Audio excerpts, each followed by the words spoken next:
So this video is going to be on opening the blood. So it's going to be the foundation of cardiovascular training, pranayama, breath control, and this is the foundation of all athleticism above it, which is why you find that athletes do a lot of cardio training in their preseason or before they start digging into it. And this is essential for correct yoga, qigong, kung fu, that the blood has to be open. So normally, I'll open up the blood right here.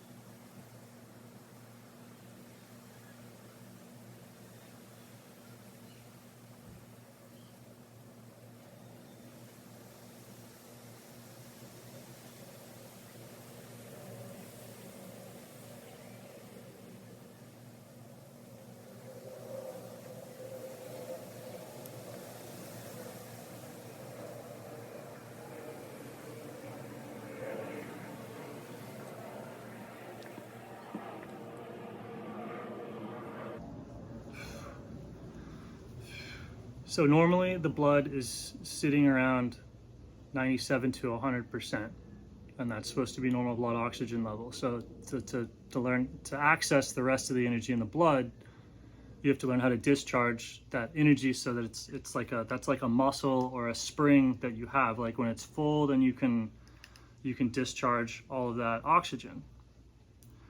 And then that discharge, that energetic discharge, is what you have available to do your sport or to do your activity or do anything else. So if you have weak blood, if you have weak cardio, that's the cardiovascular system. If your blood is weak, then everything else you do doesn't have any energetic reserve. So you can't even think, like, because the brain requires a tremendous amount of oxygen. So if you have weak blood, it makes you dumb and slow because the brain can't get enough activity. It makes everything that you do kind of dumb and slow, just because the body is running on such a diminished. It's like the battery or the capacitor. So imagine you have like a imagine you have a power tool or a cell phone with a weak battery, and if the battery drops below 97%, the whole phone starts to shut down and get the shakes. Or like it starts like that's what happens with weak blood. So if you're not making any progress in whatever you're doing, be it memorization, thought, yoga, sports training, like whatever, it's likely a result of the blood getting too weak to support any of those processes.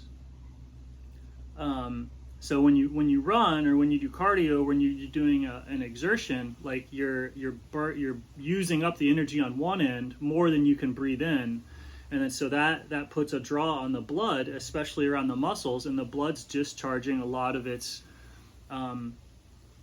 energy, the whole body for like a sprint or whatever. When you start doing that training, you're learning how to discharge all the oxygen in the blood. And then trying to replenish it, but like basically that the more that the blood can discharge, so being comfortable going down to like 50% or 25%, you can have these giant exertion waves as you breathe in and you fill it all the way back up to 100. That blood can go all the way back down to zero, and to get comfortable doing that, and the organs get better at pulling the oxygen. The whole body getting stronger. That's the cardiovascular system. So you can do that by running, by burning calories. When you fall into this system, that's the runner's high. Or you can do it via pranayama, to where it's like you keep the body at rest doing normal, and you just restrict. Instead of doing an activity, you do less of it. You do less of an activity. You withhold, and then that withholding causes the same amount of blood opening that the pursuing causes. Like normally, it's the pursuit. Like, oh, I want to win, or I want to do this thing, causes the pursuit, like pulls away from the breath and causes the blood to open, and that makes you feel high. or that you're accomplishing something. So you can, if you stop the pursuit and just hold the stillness, the same thing will start to happen, because you're just kind of drifting. So if you hold your breath, the blood will open. And then that blood opening, so I'll do another round, and if you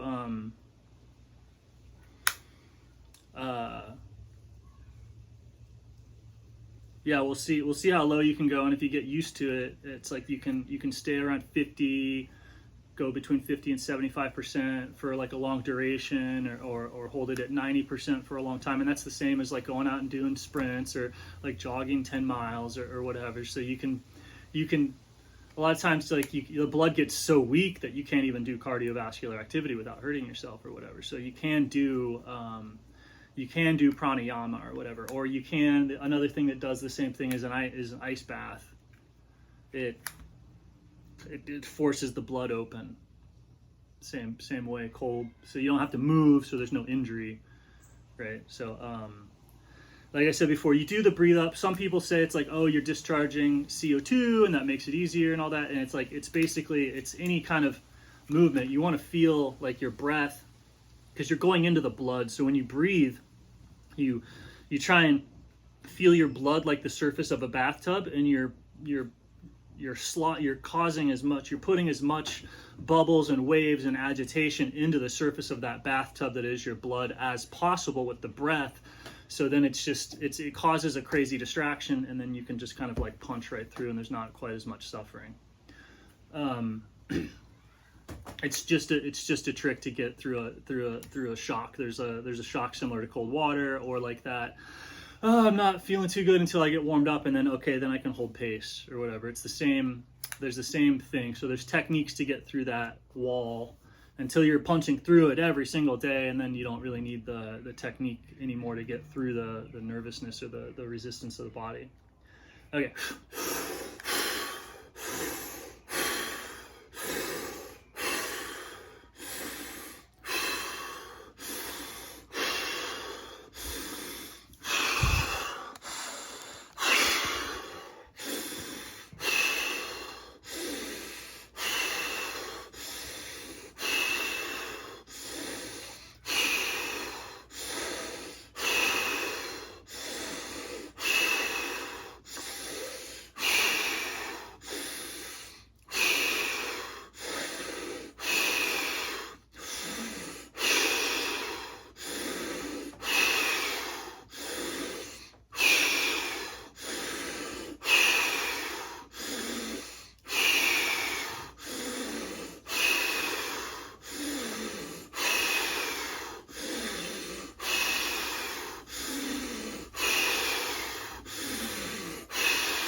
See, I got my hurry up to about 180 right there. So it's a controlled warm-up, because this is a physiological exertion. Talking undoes the effect. It causes a desire to breathe. It's fascinating.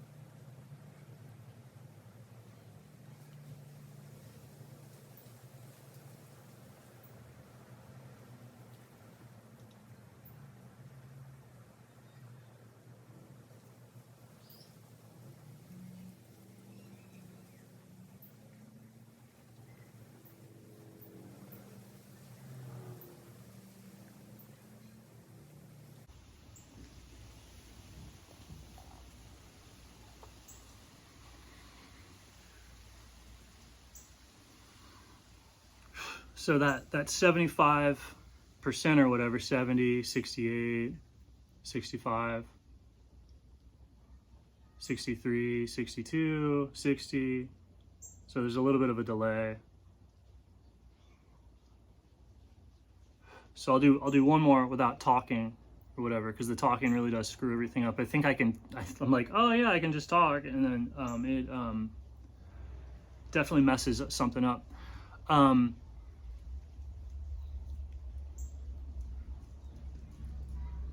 But it's the blood is this capacitive muscle. It's a fluidic electrical muscle. To be honest, the entirety of the metabolism is this fluidic electrical muscle. The electricity that's going from the oxygens you learn to flex and discharge this electricity. The metabolism is one continuous circuit. The electron transport chain is one continuous circuit. So you're feeling the stress and the stretch on all of that as you do pranayama. And so that it centers you very strongly in the water of the body. That's where all this is happening. The oxygen discharge of the blood is happening in the water. So you're influencing your fluidic electrochemical potential, which is the thing that moves the body of water around.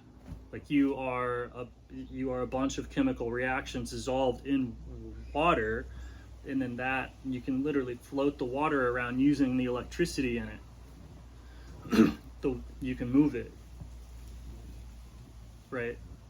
And once you're centered in the blood, you can really feel that it is the electricity moving the water. There's not this like lever pushing with my triceps nonsense. You can definitely feel that you're in the water. And so that's when you're in it. That's just the people think they're having a good day, or they're on, or like whatever else, like oh blah blah blah blah blah, and then they do all these techniques above that. But it's just they're just in the blood. They're accessing the blood. So any sort of intense desire, focus, or whatever, you'll tend to access your reserves. You'll dig deep. You'll try. You'll push hard. You'll push into it, and then that you learn. The body learns how to flex or open the blood muscle. And the blood muscle is the electrochemical muscle. It's not just the blood. This is going into the cells and then back out again. So this is the electricity going into the muscles and back out again. This is the electricity going into the brain and back out again. So when you're doing pranayama, you're feeling and controlling and identifying as and becoming that chi, that prana, that life force that's going out of the air, into the blood, into the different organ systems, and back into the blood. And then all of that is happening inside of the water. So if you're learning to feel that happening in the blood, you know that you're looking into the water.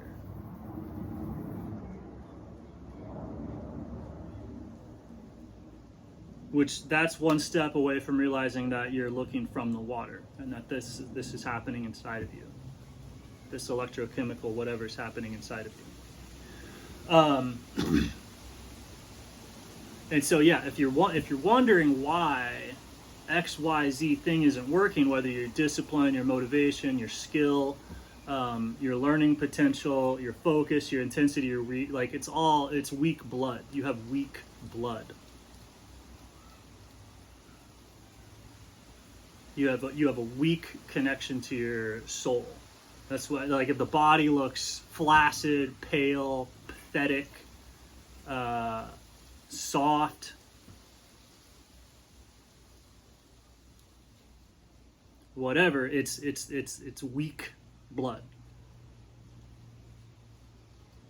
So this is the foundation of everything that I'm doing. It's often unspoken. This is the foundation of pretty much everything everybody's doing, but it's often unspoken. Because it's like the thing to where if you found out how to train your blood directly, you're not going to be dumb enough to think that somebody's mechanical technique that you do with the blood instead of in the blood. You're not going to think that somebody's method is a thing. So nobody wants to give this out.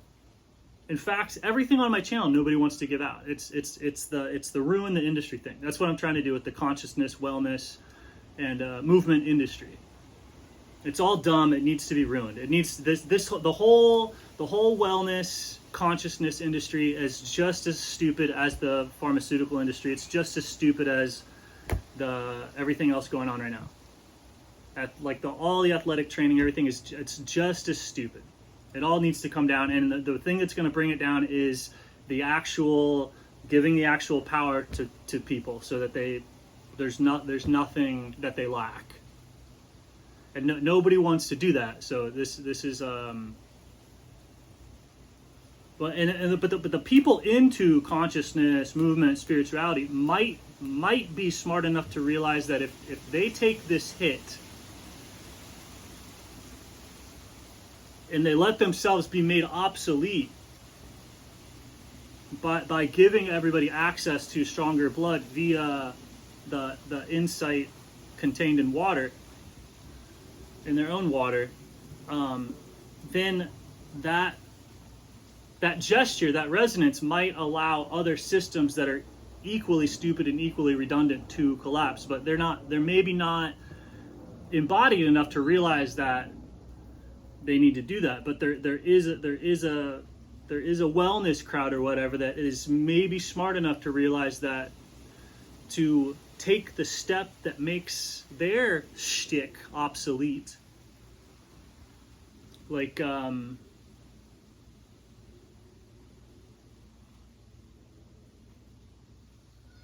there's just a lot of people. There's a lot of thought leaders that could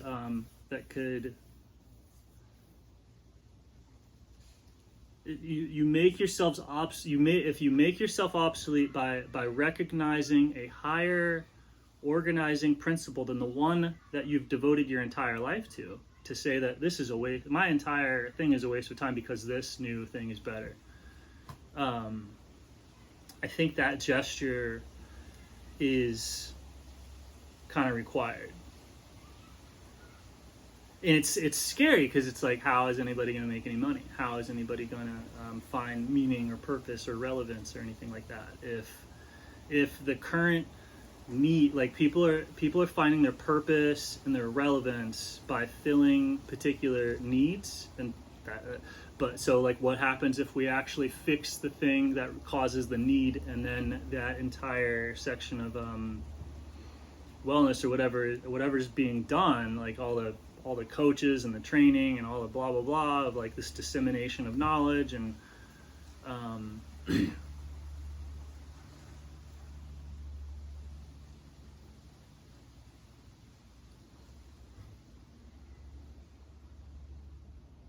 anyway.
And so I literally just look for my blood.